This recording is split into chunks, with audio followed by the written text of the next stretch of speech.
Salut à tous et bienvenue dans cette vidéo. Donc aujourd'hui, je vais vous présenter deux exercices pour vous aider à travailler votre sangle abdominale et plus particulièrement à solliciter les muscles obliques. Donc pour bien situer les choses, les muscles obliques, ce sont en fait les muscles que vous avez de part et d'autre de la taille à ce niveau-là, petits et grands obliques.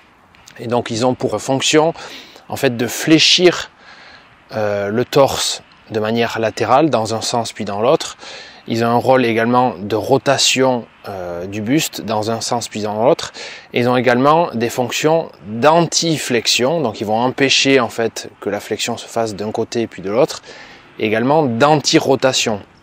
Donc ils vont empêcher que le buste ne vrille en quelque sorte.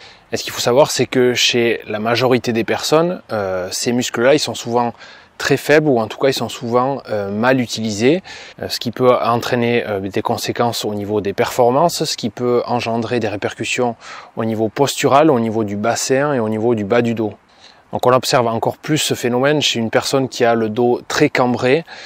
Généralement une personne avec une cambrure très importante, elle aura ses muscles obliques souvent assez faibles ou en tout cas mal activés. Elle aura aussi tendance à avoir les muscles paravertébraux très toniques, tout comme les muscles fléchisseurs de hanche, et à l'inverse, les fibres basses des petits et grands obliques auront tendance à être souvent sous-utilisées. Ce que je remarque aussi très souvent, c'est que les personnes qui vont essayer d'entraîner leur sangle abdominale, souvent vont utiliser des exercices de flexion de buste vers l'avant, que ce soit des sit-ups, des crunchs, tous ces exercices en fait où vous risquez de traumatiser en quelque sorte la colonne vertébrale, que ce soit à court, moyen et long terme. Ce sont souvent des exercices qui vont fragiliser les disques intervertébraux. Donc j'avais déjà fait une vidéo sur le sujet où je vous disais pourquoi ces exercices-là, à mon sens, ils sont néfastes à court, moyen et long terme. Donc si vous ne l'avez pas visionné, je vous invite à aller jeter un petit coup d'œil. Et donc à la place, moi ce que je vous propose, c'est deux exercices qui vont venir solliciter les composantes que j'ai citées juste avant, donc d'anti-flexion et d'anti-rotation de la colonne vertébrale. Donc pour ce premier exercice, c'est un exercice assez classique qui est connu par beaucoup de monde, mais qui est très efficace. Donc c'est l'exercice de gainage latéral. Donc simplement, il suffit de vous placer, de vous positionner au sol. Donc il y a quelques points clés quand même à respecter. Donc quand vous avez fait cet exercice-là, c'est important donc d'avoir un bon appui au niveau du coude au sol, dans l'axe en fait de l'épaule. Vous ne devez pas vous laisser tomber vers l'avant, affaisser. Il faut être bien gainé en fait au niveau de l'appui. Ensuite, ce qui est important, donc vous allez soulever en fait le bassin. Donc pour les débutants, moi je vous conseille d'être plutôt avec les jambes pliées. Donc ce qui est important ici, c'est de bien aspirer le ventre, bien aspirer le nombril. Et vous devez maintenir en fait cette position durant 10 à 30 secondes en respectant un certain alignement entre la tête, le dos et le bassin. Donc ici, ça sert à rien de faire des maintiens trop longs, des maintiens de plus de 30 secondes. Parce que souvent, on remarque que les gens vont compenser, vont avoir une mauvaise exécution au-delà en fait de 30 secondes. Donc mieux vaut faire des temps de maintien courts et enchaîner en fait différentes séries plutôt que de vouloir faire des maintiens trop longs de 1 minute, 2 minutes, 3 minutes et chercher forcément cette brûlure musculaire qui n'est pas forcément ce qu'on recherche à faire. Ici, ce qu'on cherche, c'est vraiment avoir une bonne posture durant l'exercice, une bonne exécution du mouvement. C'est ça vraiment qui est le gage en fait des préventions des douleurs. Donc 10 secondes, 10 à 20 secondes, 30 secondes maximum de ce côté. Et vous faites exactement la même chose donc de l'autre côté. Donc pour les personnes un petit peu plus avancées, bien évidemment, vous pouvez tendre les jambes comme ceci.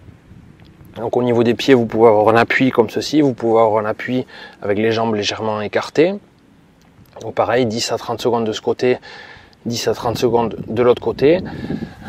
Vous allez sentir que ça chauffe au niveau d'ici, au niveau des muscles obliques.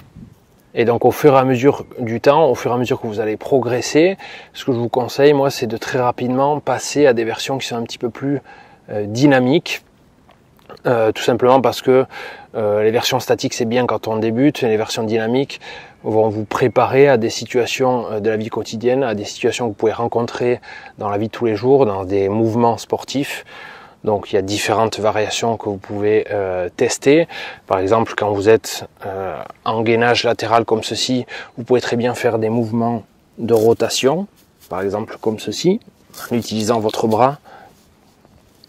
Donc comme ça, vous sollicitez à la fois la composante d'antiflexion qu'on a vu tout à l'heure et en même temps la composante de rotation du buste. Vous pouvez également, si vous avez une bande élastique, fixer une bande élastique devant vous, effectuer des mouvements de tirage comme ceci. Vous pouvez également le faire à vide. Bref, il y a différentes variations comme ça que vous pouvez tester pour essayer de vite basculer sur des versions dynamiques. Donc évidemment, ce que vous faites de ce côté-là, vous devez effectuer le même nombre de répétitions, le même nombre de temps de l'autre côté. Et ensuite, donc pour ce deuxième exercice, donc on va faire l'exercice de Pallof press en anglais. Donc c'est tout simplement un exercice d'anti-rotation du buste. Donc il va bien solliciter la sangle abdominale et qui va bien solliciter donc les muscles obliques. Pour ceci, il vous faut tout simplement en fait une bande élastique que vous allez fixer en fait à un support de manière positionnée latérale à vous. Donc vous allez attraper la bande élastique avec vos deux mains, vous allez vous écarter de la bande élastique de manière à sentir en fait la traction vous emporter. Et en fait vous allez la tendre comme ceci devant vous avec vos deux mains. Donc au départ vous la fixez proche de la poitrine. Et donc ensuite le but c'est tout simplement de tendre la bande élastique devant vous.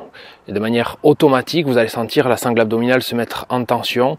Vos muscles également des hanches, vous pouvez bien serrer les fessiers pour empêcher en fait de partir en vrille comme ceci. Donc après ici vous avez différentes variantes. Donc au départ, si c'est trop difficile debout, vous pouvez également le faire à genoux, faire des maintiens statiques comme précédemment de 10 à 30 secondes. Relâchez, tournez-vous et faites le même exercice de l'autre côté 10 à 30 secondes. Au fur et à mesure que vous progressez, vous pouvez très bien faire des versions un petit peu plus dynamiques. Donc vous pouvez faire des mouvements de presse comme ceci. Vous pouvez jouer également avec la position d'ancrage au niveau de la bande élastique.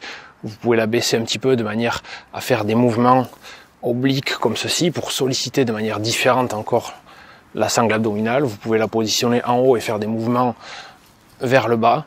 Bref, il y a différentes versions possibles pour solliciter de manière différente donc la sangle abdominale. Encore une fois, ce qui est vraiment très important ici, c'est vraiment votre posture et votre exécution du geste. Donc quand vous êtes dans cette position avec les bras vers l'avant, vous devez toujours chercher à aspirer le nombril, vous devez toujours chercher à être le plus auto-grandi possible et à contracter vos muscles fessiers, vos muscles abdominaux. Voilà, écoutez, on arrive maintenant à la fin de cette vidéo. J'espère que celle-ci vous aura plu. N'hésitez pas à tester ces exercices, à donner votre avis dans les commentaires juste en dessous de cette vidéo. Et si vous souhaitez aller plus loin, n'hésitez pas à rejoindre les coulisses de préserversondos.fr. Qu'est-ce que c'est les coulisses? C'est tout simplement une newsletter privée sur laquelle je partage des emails privés avec toute une communauté de personnes, mais pour vous aider à soulager vos maux de dos depuis chez vous et de manière 100% naturelle. Voilà, vous retrouverez tous les liens dans la description de la vidéo. N'hésitez pas à rejoindre la communauté. Moi, je vous dis à très vite dans une prochaine vidéo. D'ici là, prenez soin de vous, prenez soin de votre dos. C'était Simon. Salut!